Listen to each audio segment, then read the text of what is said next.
할렐루야. 네, 오늘 수요예배를 드리는 우리 모든 성도님들 가운데에 하나님의 지키심과 돌보심이 충만하길 주의 이름으로 축복합니다. 오늘 주님이 주신 말씀으로 믿음과 능력 얻기를 소망합니다. 우리는 살아가면서 항상 선택을 합니다. 선택을 하지 않는 경우가 없는데 인생 가운데에 수많은 선택을 한 결과 지금의 저와 여러분이 이 자리에 있는 것이지요. 그런데 이런 수많은 선택 속에 있다가 이제는 내가 무엇을 택해야 될지, 내가 이제 어디로 가야 될지, 무엇을 해야 될지 이제는 나도 모르겠다라고 하는 이들이 있습니다.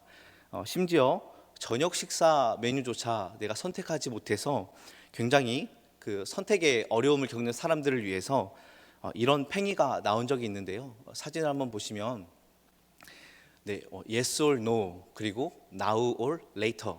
그래서 이걸 돌려가지고 넘어진 쪽으로 그래 하자 아니면 하지 말자, 그리고 아니면 너 아니면 나, 이렇게 팽이를 돌리면서 선택을 하는 거죠. 무엇입니까? 선택이라는 노동을 팽이에게 맡기는 겁니다. 여러분, 그렇다면 팽이의 말 대신 다른 사람의 말을 듣는 건 어떨까요? 우리가 한 번쯤 읽어본 베스트셀러 누가 내 치즈를 옮겼을까에서는 변화에 즉각적으로 반응해서 움직여야 된다라고 이야기를 하고 있지만 충무공 이순신은 옥포해전을 앞에 두고 물령망동 정중여산 가벼이 움직이지 마라, 태산처럼 신중하게 행동하라 라는 말을 합니다. 도대체 뭘 어떻게 하라는 건지, 한쪽은 빠르게 반응해서 대처하라, 한쪽은 너무 경거망동하지 말아라 이렇게 얘기하는데 결국 선택은 누구의 몫입니까? 나 자신의 몫입니다. 제가 이런 이야기를 하는 이유는 지금 우리 역시 믿음과 신앙의 변혁과 변화의 시기에 살고 있기 때문입니다. 단순히 코로나라고 하기에는 너무나 교회 공동체와 개인의 영성의 민낯이 많이 드러났고, 우리는 이제 앞으로 어떻게 해야 될지, 무엇을 붙잡아야 될지 현실과 믿음, 또 신앙과 현상 사이에서 고민하지 않을 수 없게 되는 것 같습니다. 오늘 말씀을 통해서 우리는 어떻게 믿음의 발걸음을 떼고 앞으로 어디로 가야 할지 함께 은혜 받기를 원합니다. 오늘 본문 디모데후서를 쓰고 있는 바울의 상황은 어떻지요? 적지 않은 나이에 힘이 다 빠져서 차디차고 습한 로마 감옥에 갇혀 있어서 죽음을 기다리고 있는 상황입니다. 여러분, 죽음을 기다리는 것만큼 굉장히 고되고 힘든 일은 없겠지요. 그러나 바울의 눈빛은 여전히 흔들리지 않고 자신이 지금까지 생명처럼 지켜온 이 복음을 디모데에게 지금 전수하고 있습니다. 디모데야, 나를 부끄러워하지 말고 너에게 부탁한 이 아름다운 복음을 끝까지 지켜라. 디모데야, 나와 함께 복음을 위하여 고난을 받으라. 디모데야, 내가 하나님 앞과 예수님 앞에서 엄히 명하노니 때를 얻든지 못 얻든지 너는 복음을 전파하라 라고 말하고 있습니다. 여러분, 생각해 보면 지금 이 바울의 상황이 디모데에게 이렇게 강력하게 말할 만한 상황입니까? 뭔가 목회가 탄탄대로를 달리고 교회가 막 부흥 성장하고 뭔가 성도들에게 존경받고 1000명의 선교사를 파송하는 그런 대단한 목회 상황 가운데에 디모데야, 너도 나처럼 복음을 위해 힘써라, 이렇게 목회해라 라고 하는 게 아니죠. 누구도 거들떠보지 않은 그 차가운 지하 감옥에서 바울은 디모데에게 편지를 써가고 있습니다. 그런데도 어떻게 바울은 이런 담대한 서신을 보낼 수 있었을까요? 오늘 본문 7절 8절에 나는 선한 싸움을 싸우고 나의 달려갈 길을 마치고 믿음을 지켰으니 이제 후로는 나를 위하여 의의 면류관이 예비되었다라고 말을 합니다. 7절에 싸우고 마치고 지켰다, 세 동사가 모두 완료형이지요. 즉 이런 겁니다. 나는 선한 싸움을 다 싸웠다, 나는 경주를 다 마쳤다, 나는 믿음을 지키는 것도 끝까지 감당했다, 난 이제 의의 면류관을 받을 일만 남았다. 디모데야, 우리 주님께서 너에게도 의의 면류관을 주실 때까지 끝까지 힘써 달려라 당당하게 권면합니다. 아마도 바울은 이 어두운 감옥에서도 청정한 눈빛으로 주님을 바라봤을 것입니다. 여러분에게도 복음을 향한 청정한 눈빛이 여전히 살아있길 주님의 이름으로 축복합니다. 경주를 마칠 때까지 힘써 달리고 주님께 칭찬받고 면류관 받는 우리 광역교회 되길 주님의 이름으로 축복합니다. 바울은 이렇게 디모데에게 복음의 권면과 목회의 전수를 다 하고 나서 이렇게 말을 합니다. 속히 내게로 오라라고 부탁하죠. 여러분이 지금 가지고 계신 성경을 보시면 9절 위에 어떤 소제목이 적혀 있습니까? 네, 사사로운 부탁이라고 되어 있지요. 이제 9절부터는 바울의 개인적인 부탁을 하겠다라는 그런 의미에서 소제목을 이제 붙여놓은 건데, 하지만 결코 사사롭지 않습니다. 문맥상 어떤 메시지를 담고 있는데, 바울이 디모데를 부른 것은 단순히 장소의 이동, 즉 로마 감옥으로 좀 날 찾아와라, 그런 의미만 담겨 있는 것이 아닙니다. 왜냐하면 너는 어서 속히 내게로 오라 라고 말한 다음에 그 다음 10절로 넘어가면 뭐라고 말합니까? 데마는 이 세상을 사랑하여 나를 버리고 데살로니가로 갔다 라고 말하기 때문이에요. 데마는 바울을 떠나서 데살로니가로 갔지만 디모데야 너는 나에게 오라 라고 말한 이유가 무엇일까요? 바울을 가까이 하는 것은 복음을 위해 살아가는 것을 의미하고, 바울을 떠나는 것은 복음에서 멀어지는 것을 의미하기 때문입니다. 어디로 가야 될까? 무엇을 해야 될까? 어떤 선택을 해야 될까? 하는 디모데를 향해서 복음을 향해 나에게 와라 라고 권면을 하고 있고, 반면에 어디로 갈까? 무엇을 해야 될까? 어떤 선택을 해야 할까? 하는 데마는 결국 무엇을 선택했습니까? 세상을 선택하여 세상으로 떠나가 버렸습니다. 그렇다면 데마는 왜 바울을 떠났을까요? 데마는 원래 여러분 잘 아시다시피 바울과 함께한 성실한 동역자였습니다. 바울이 감옥에 1차 투옥될 당시에도 바울과 함께 동역한 자로 성경에 나와 있지요. 골로새서 4장에는 데마가 너희에게 문안하느니라 라고 되어 있고, 빌레몬서 1장에는 나의 동역자 마가 아리스다고 데마 누가가 문안하느니라. 즉 바울은 직접 데마를 언급하면서 나의 동역자라고 이야기를 했습니다. 그런데 바울이 2차 투옥되고 이제 감옥에 이제 죽음을 앞두고 있는 상황에서 데마는 자신의 사역을 멈추었죠. 그렇다고 해서 그가 뭐 완전히 배교의 길을 걷거나 아니 완전히 복음을 거부한 것 같지는 않습니다. 본문이 거기까지 말을 하고 있지 않기 때문에. 그러지만 복음에서 멀어진 것은 확실하죠. 여러분 10절 말씀을 다시 보시면 바울이 쓰고 있는 이 단어들이 굉장히 무게감이 있습니다. 바울을 버렸다의 원문을 보시면 이 버렸다가 예수님께서 십자가 위에 나의 하나님 나의 하나님 어찌하여 나를 버리셨나이까 쓸 때 똑같은 버리다라는 단어이고, 세상을 사랑했다라고 하는 이 사랑이라는 단어 역시 요한복음 3장 16절에 하나님의 사랑을 표현할 때 쓴 이 아가파오 단어가 동일합니다. 즉 확실히 버렸다, 확실히 사랑했다, 이런 뉘앙스를 담고 있는 것이지요. 그럼 데마는 왜 이런 선택을 했을까요? 아마도 데마는 자신이 원하거나 기대한 어떤 소망이 있었던 것 같습니다. 그래서 처음에는 바울이 아무리 고난을 받고 감옥에 가도 해를 당해도 견디고 참고 끝까지 바울 편에 서 있었어요. 그래, 복음에 무언가 있겠지. 지금 감옥에 갇히고 어려움을 겪고 해를 당한다 할지라도 언젠가는 다시 살아나고 영광을 회복할 것이다 라고 하면서 버텼던 것 같습니다. 그런데 2차 투옥된 바울을 보면서 너무 비참하고 이제는 자신이 가지고 있는 소망을 할 수 없을 정도로 참담한 그런 현실을 마주하게 되는 것이죠. 결국 데마는 하나님을 사랑하기보다 세상을 사랑하여 바울을 버리게 되었습니다.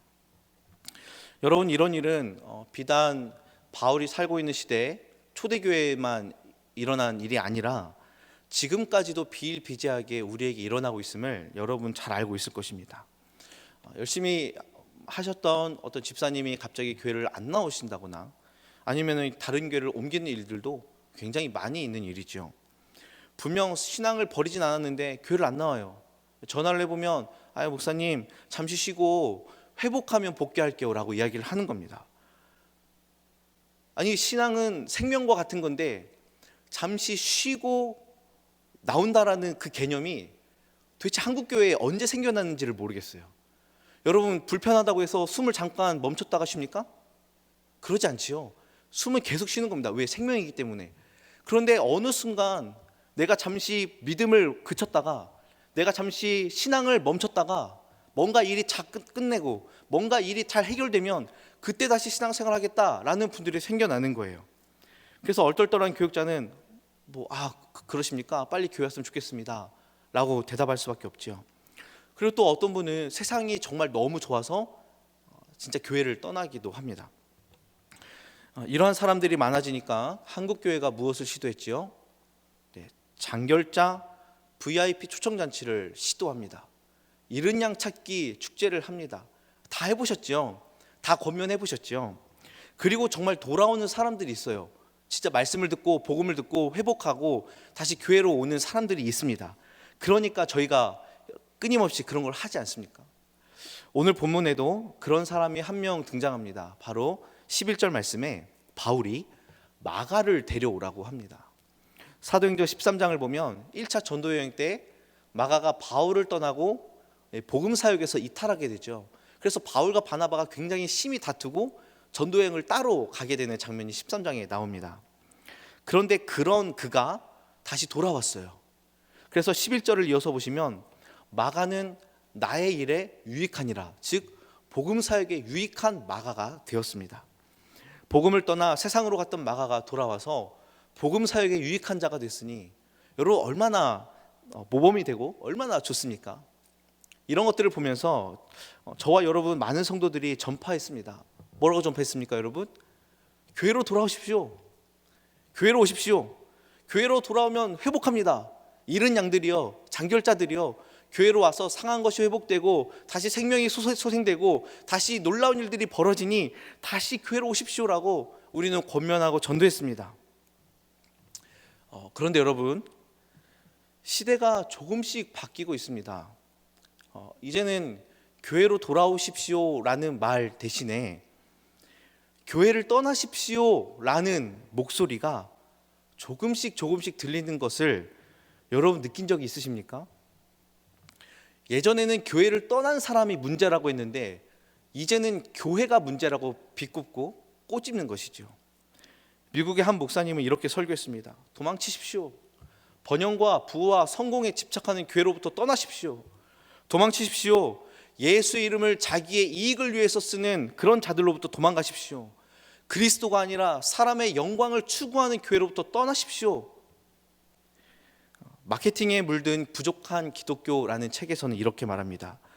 우리 주위에는 바른 복음이 아닌 잘못된 복음을 가르치는 교회가 많습니다. 그런 교회로부터 우리는 힘을 다해 도망쳐야 합니다. 왜냐하면 우리의 영생이 달려있는 문제이기 때문입니다. 하나만 더 소개해 드리겠습니다. 가나안 성도 교회 밖 신앙이라는 책에서 이렇게 말합니다. 교회 다니는 것이 예수 믿는 것을 돕는 것이 아니라 오히려 회방하고 왜곡한다고 생각하는 이들이 있다. 서양에서도 예수를 따르기 위해 교회를 떠난다라는 이들이 있다라는 거예요. 다 건강한 책들입니다. 저희와 다른 측면에 있는 책이 아니라 다 건강한 책들이고 여러분이 알만한 목사님들이 다 추천사를 써준 그런 책들인데요. 이런 책들을 읽으면 굉장히 쎄한 마음이 듭니다. 부정하고 싶지만 왠지 마음 한구석에 이런 말이 나온 이유들이 이해가 돼요. 그래서 목회자로서 굉장히 부끄럽고 죄송스러운 마음이 들 때가 많이 있습니다. 그런데 잘못된 교회로부터 도망치십시오 라는 이런 말에 이렇게 반응하는 성도들도 있을 것입니다. 저도 그랬고요. 아무리 교회가 잘못되었다 해도 교회를 떠나라, 교회를 힘을 다해 도망쳐라 라는 말은 너무 심하지 않습니까? 아무리 그래도 교회를 지키는 것이 우리 믿음의 선배들의 신앙이자 의리였습니다. 내 교회를 지키는 거죠.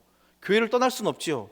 아무리 교회에 잘못된 일이 벌어져도 믿음으로 버티고 이겨낸다 라고 생각하고, 아무리 힘들어도, 아무리 내가 이사를 가서 거리가 멀어도 내 교회는 내가 지킨다 라는 그런 모습들이 굉장히 많이 있었고, 저도 그런 모습을 보고 자라왔습니다.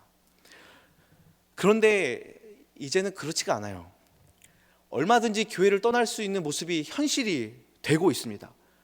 교회를 나가지 않는 가난한 성도가 늘어나서 이슈가 되더니 코로나 이후에 탈교회화가 너무 자연스럽게 이루어지고 있는 상황이 현재 상황입니다. 이제는 여러분 1년에 교회 예배당에 한 걸음도 오지 않아도 성도라고 말할 수 있고, 주일에도 얼마든지 교회로 발걸음 향하지 않고 세상으로 발걸음을 향해도 크게 이상하지 않는 팬데믹 시대가 되었어요. 완전히 종교를 바꾸거나 교회를 끊어버리진 않지만 이전보다 더 자유롭게 세상과 믿음에 두 발을 놓고 살아가도 괜찮은 시대가 지금 우리가 살고 있는 현 주소라는 것입니다. 이와 더불어 신앙이 연약했던 이들은 세상으로 나아가는 길이 더 넓어졌고 교회에 대한 마음도 더 멀어지는 것 같습니다. 이러한 현상들이 우리를 매우 슬프게 만들지요. 신자 마음속에 교회를 떠나게 되는 요인이 있을 뿐만 아니라 교회 안에도 신자를 밀어내는 요인이 있고 세상은 끊임없이 사람들을 자기 쪽으로 끌어다니려고 하는데 이걸 버틸 재간이 있는 성도가 얼마나 있겠습니까? 그렇다면 왜 이러한 현상이 일어날까요? 정말 코로나 때문일까요? 아니면 개인의 영성의 문제일까요? 오늘 본문의 대만은 왜 교회를 떠났을까요? 로마의 박해와 어려움 가운데에 더 이상 드러내고 예수 믿는 게 어려워져서 바울을 버리고 교회를 떠난 게 아니라 대만은 세상을 사랑해서 바울을 떠났다라고 했는데 왜 그랬을까요? 또한 오늘날 성도라 일컬어졌던 이들 함께 예배하고 구원의 감격과 은혜를 맛보며 주의 몸과 주의 피를 함께 나눈 이 교회된 공동체는 왜 한 명 한 명씩 교회를 떠나기 시작하는 것입니까? 많은 이유가 있겠지만 결국 본질은 성도 혹은 교회 안에 생명의 복음이 없기 때문입니다.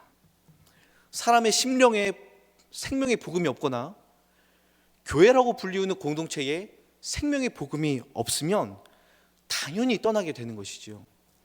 복음이 없는 내가 교회를 떠나든지 아니면 내가 복음이 없는 교회를 떠나든지 할 것입니다.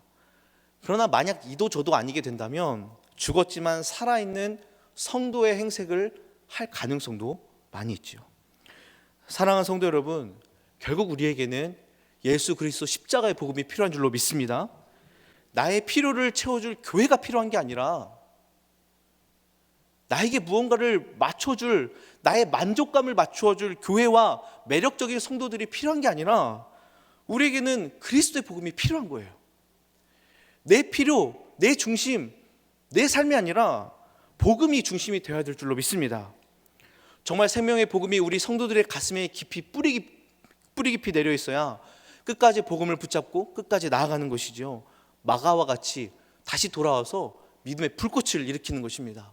마찬가지로 생명의 복음이 교회에 깊이 뿌리 깊게 내려 있어야 교회는 흔들리지 않고 온전히 그리스도의 한 몸됨을 증명하게 될 줄로 믿습니다. 코로나로 인해 이런 변화와 변혁의 시기에 우리는 스스로를 면밀히 점검해야 합니다. 교회에 하나님의 어떠하심을 충분히 설명할 교리가 튼튼한가? 성도들의 교제에 진리의 열망이 충만한가? 예배 이외에 하나님을 알고자 하는 갈급함이 살아있는가? 복음 때문에 지금도 가슴이 먹먹한가? 주의 몸된 교회를 꿈꾸며 지금도 마음에 하나님 나라를 소망함이 살아있는가? 나는 복음에 완전히 매료되어 있는가? 교회는 그 복음을 충분히 보여줄 만큼 준비가 되어 있는가? 여러분, 여기에 대한 명확한 답을 가지고 있어야 세상이 헛된 줄 알고 교회를 떠나지 않습니다. 내 주님을 사랑하기에 복음을 버리지 않아요. 더 이상 온 힘을 다해 교회로부터 도망치십시오라는 말을 하지 않을 것입니다. 오히려 생명을 품은 교회를 자랑하고 교회에 진짜 소망이 있다라고 우리는 전파하며 선포하게 될 줄로 압니다. 요한복음 6장에 오병이어 사건 이후에 예수님이 이렇게 말씀하십니다. 떡을 찾아온 사람들을 향해서 너희들을 살리는 건 이 떡 조각이 아니라 바로 하늘에서 내려오는 살아있는 떡, 내가 너희들에게 영생을 준다. 내 살을 먹고 내 피를 마신 자는 영생을 가졌고 마지막 날에 내가 그를 다시 살리리라. 예수님이 정말 열정적으로 생명의 복음을 전파하세요. 결과가 어떻습니까? 제자들 중에 많은 사람이 떠났습니다. 더 이상 예수님을 따르지 않아요. 이게 무슨 말이냐? 예수님의 그 생명의 복음을 받아들이지 않습니다. 그래서 예수님께서 남아있는 12제자에게 물어보십니다. 너희도 가려느냐? 너희도 가려느냐? 그때 베드로가 뭐라고 대답하죠? 주여, 영생의 말씀이 주께 있사오니 우리가 누구에게로 가오리이까. 할렐루야. 우리의 고백도 이와 같이 되길 주님의 이름으로 축복합니다. 주여, 영생의 말씀이 여기 있는데 우리가 누구에게로 가옵니까? 절대 그럴 수 없습니다. 주여, 주님이 가장 탁월하신데 잠깐 반짝이는 세상을 향해 내가 나아가겠습니까? 그럴 수 없습니다. 이런 고백이 우리 교회에 넘쳐나길 소망합니다. 그렇다면 이와 같이 우리가 어디로 가야 될지 헷갈리지 않고 헤매이지 않고 분명하게 복음에 매료되기 위해서, 복음에 사로잡히기 위해서 우리는 어떻게 해야 할까요? 먼저 복음 자체로 만족을 해야 됩니다. 복음이 주는 유익과 복음으로 말미암아 나에게 떨어진 어떤 그 혜택이 나에게 어떤 작용을 하는지 그것을 재보는 것이 아니라 복음 자체로 만족감을 누려야 돼요. 존 파이퍼 목사님이 이렇게 말합니다.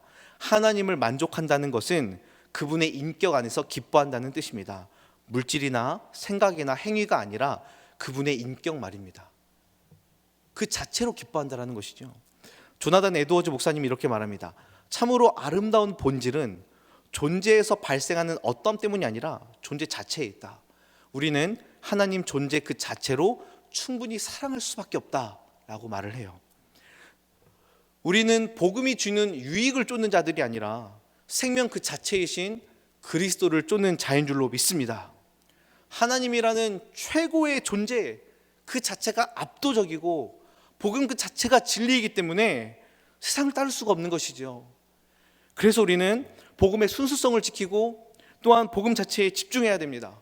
교회를 떠나라고 말하지 않도록, 그런 말을 입 밖으로 꺼내지도 말도록 복음 그 자체가 우리에게 얼마나 풍성함과 아름다움을 주는지 우리는 복음에 사로잡혀 있어야 돼요. 더 이상 복음이 마케팅에 휩쓸리지 않도록, 더 이상 복음이 실용주의에 휩쓸리지 않도록, 심리학과 사람들의 필요에 의해서 교회와 복음이 각색되지 않도록 십자가와 부활, 그리스도의 영광과 하나님의 나라 그 자체에 주목하고 우리는 그것을 선포하고 전달해야 될 줄로 믿습니다. 만약 그렇게 되지 않는다면 대마와 같이 상황과 여건과 환경에 따라서 매번 달라질 것입니다. 코로나니까, 나에게 이런 일이 있으니까, 나에게 뭐가 생겼으니까. 복음을 따르는 참된 성도는 하나님에게서 뭔가 떨어질 콩고물이 있으면 기뻐하고 고난이 발생하면 재빠르게 발을 빼는 것이 아니라 그분의 인격에 감탄하고 오직 그분만 따라가는 자가 참된 성도인 줄로 믿습니다. 그렇다면 이제 저와 여러분은 어디로 가야 할까요? 교회로 가야 할까요? 세상으로 가야 될까요? 우리는 진리가 선명한 교회를 통과해서 세상으로 나아가야 됩니다. 오늘 설교의 핵심인데요. 우리가 교회로 가야 되냐? 야, 교회가 지금 진리가 없는데 어떻게 해야 되냐? 야, 우리 그럼 어디로 가야 되냐? 여기에서 진리가 선명한 교회를 반드시 통과하여 우리는 세상으로 나아가야 됩니다. 우리는 교회 중심적이지만 삶의 현장은 세상이죠. 우리는 세상으로부터 구별되었지만 세상에서 도피되진 않습니다. 복음을 들고 나아갈 곳은 세상이고 우리가 경작하고 우리가 열매 맺어야 될 곳은 세상입니다. 그렇게 되려면 반드시 진리가 선명한 교회를 통과해야 돼요. 제가 아는 어떤 분이 건물주가 되는 게 꿈입니다. 누구나 다 가지고 있는 꿈이죠. 평범한 꿈이라고 할 수도 있는데, 그럼 왜 건물주가 되는 게 꿈일까요? 그분에게는 노숙자를 위한 직업학교와 일자리 창출을 위한 그 직업의 현장을 위해서 건물주가 되는 게 꿈이라고 이야기를 합니다. 그렇다면 만약에 그분이 건물주가 되지 못하고 돈이 없다고 해서 그 꿈을 접을까요? 그렇지 않아요. 복음에 기반한 꿈은, 진리를 통과한 자는 하나님 주신 비전이 흔들리지 않습니다. 돈의 유무가 꿈의 여부를 결정하는 것이 아니라 복음의 질서가 우리의 비전을 살아있게 만들기 때문입니다. 제가 일터 사역 훈련을 좀 받았을 때에 공장에 다니는 어떤 집사님에 대한 이야기를 들었습니다. 빨간 평일날 공휴일에 자발적으로 자신이 업무를 담당한다고 해요. 자기가 휴무임에도 불구하고 나가서 일을 하는 거죠. 여러분, 피곤할까요? 고단할까요? 피곤하고 고단하죠. 그런데 왜 평일 공휴일 빨간 날에 그 집사님은 공장으로 나가서 자기가 일을 할까요? 내가 성도임을 보여줄 방법이, 공장에서 내가 성도임을 보여줄 방법이 그거밖에 없다는 거예요. 그래서 자신이 할 수 있는 최선의 길을 선택하는 것입니다. 즉 진리를 통과한 자가 세상으로 나아가는 방법이죠. 베드로전서 2장에 베드로가 이렇게 말합니다. 아내들아 남편에게 순종하라. 남편들아 아내를 소중히 여기고 존중하라. 왜 그렇습니까? 그것이 하나님의 백성임을 입증할 방법이라는 것입니다. 복음이 내 삶을 새롭게 세팅했다면, 진리가 선명한 교회를 통과했다면 내 성격은 없어요. 서로 사랑하고 용납하는 것이 우리의 새로운 질서였죠. 최근에 유퀴즈라는 프로그램에 토스트 기업 대표가 나온 그 인터넷 기사를 본 적이 있습니다. 그 프로그램 보지 못했지만 그 가게에 이제 저도 대학생 때랑 종종 많이 갔었는데요. 토스트 포장지에 영어로 성경 말씀이 적혀 있고 인테리어에 영어로 주는 그리스도시요 살아계신 하나님의 아들입니다라는 막 그런 문구가 막 벽에 붙여 있어요. 그래서 저는 그래, 기독교 기업은 이렇게 복음을 드러내는구나 라고만 생각을 했습니다. 그런데 이제 이 프로그램의 인터넷 기사를 통해서 이 대표가 한 말을 들으니까 고민이 이거랍니다. 공동의 이익을 창출할 방법이 없을까? 형편이 어려운 이들도 장사를 해서 가정을 살릴 수 있는 방법이 없을까? 라고 고민하면서 실제로 그렇게 회사를 운영한다고 합니다. 단순히 예수 이름을 넣어야만, 단순히 우리가 광연교회 이걸 메고 다녀야만, 어딘가에 성경 구절을 넣고 어딘가에 교회 이름을 붙이고 우리 문에 명패에 광연교회를 붙여야만 복음을 위해 살아가는 것이 아니라, 우리 삶의 질서와 가치 속에 예수 그리스도 십자가의 새로운 가치가 스며들어 있다면 우리의 삶의 현장은 복음으로 물든 교회적 삶이 될 줄로 믿습니다. 사랑하는 성도 여러분, 교회를 통해 복음을 충분히 맛보시고, 교회를 통해 진리를 충분히 맛보시고 그 복음을 들고 담대하게 세상으로 나아가길 축복합니다. 우리는 진리가 선명한 교회를 통과해서 세상으로 나아갈 자들입니다. 오늘 본문에 바울이 디모데를 부르지요. 너는 어서 속히 내게로 오라. 말씀을 묵상하고 설교를 준비하면서 어쩌면 디모데를 부르는 이 부름이 마치 주님께서 우리를 부르는 것이 아닌가라는 생각을 하게 되었습니다. 사랑하는 누구야, 너는 어서 속히 내게로 오라. 지체하지 말고 되도록 빨리 서둘러서 내게로 오라. 다른 사람들이 세상을 사랑하여 떠나가고 있을 그때에 너는 나에게로 오라 라고 말씀하는 것 같아요. 여러분은 어디로 가겠습니까?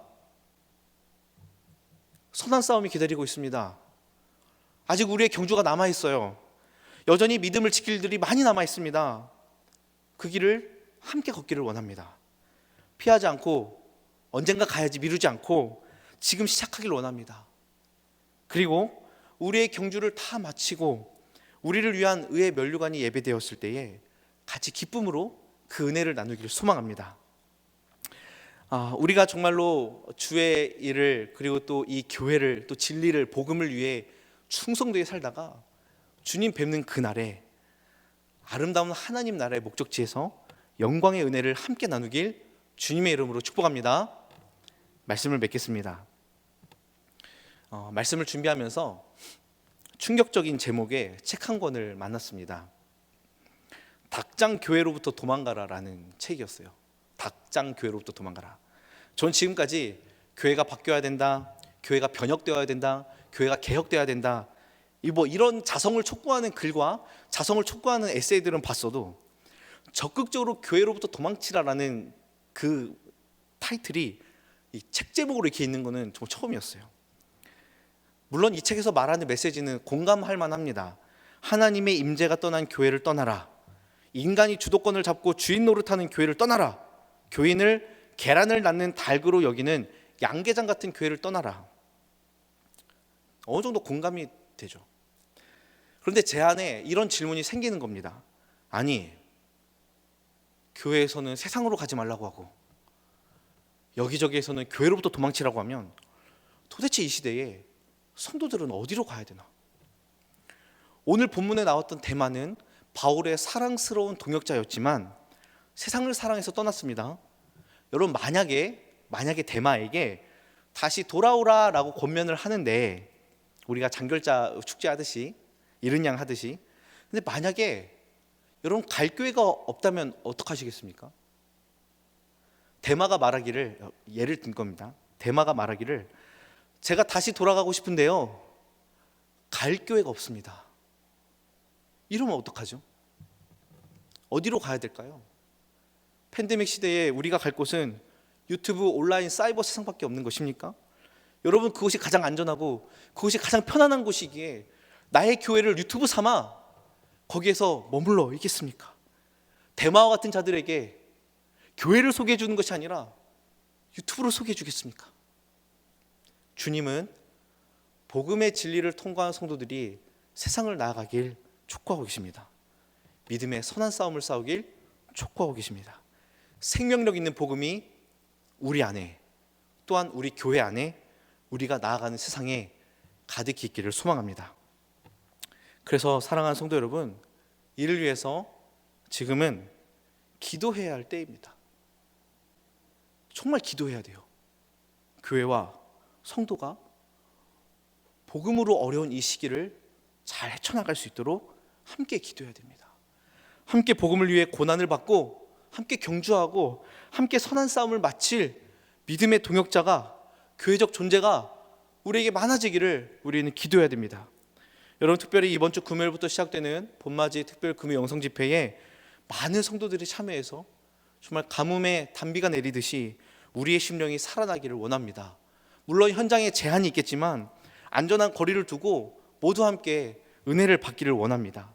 새로운 시대에 다시 한 번 더 복음으로 분연히 일어나 교회를 세우고, 성도를 세우고, 교회 안에 진리를 세우고 세상을 치유하는 새로운 광역교회 모든 성도님들 되길 주님의 이름으로 축복합니다.